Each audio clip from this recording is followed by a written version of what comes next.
Let us do another problem on factorization. This time round we are factorizing 3x squared minus 11x minus 4. And I told you in the previous video that if you want to factorize a quadratic expression or an expression whose highest power of the variable is 2, first of all, you need to know what is the value of a, you need to know what is the value of b, and you need to know what is c, because the quadratic expression is in this form.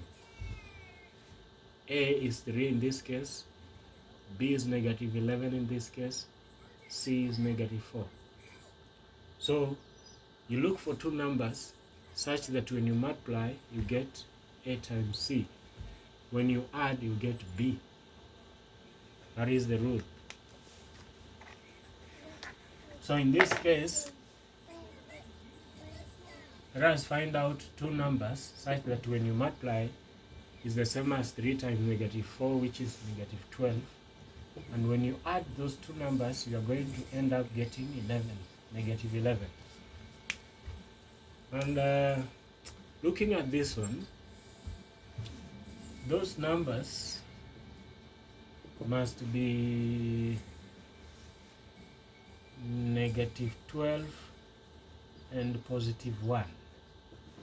Because negative 12 times positive 1 gives negative 12. Negative 12 plus 1 gives negative 11. So these are the factors we are going to use.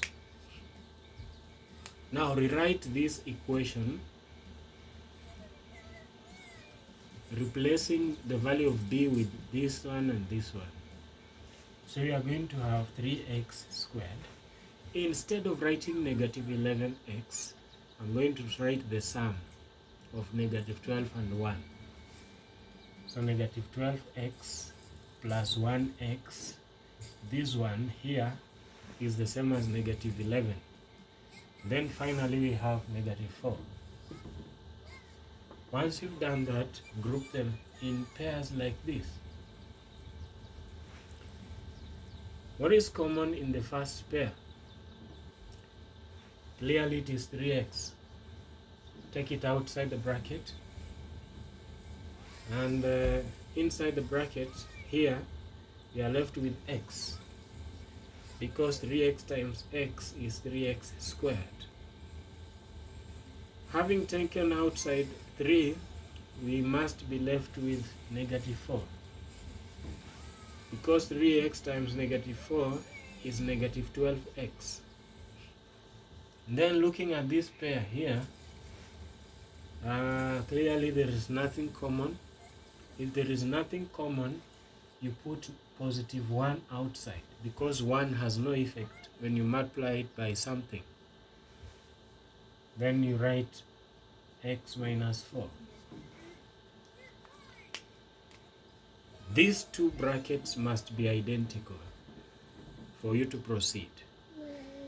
If they are identical, pick one of them.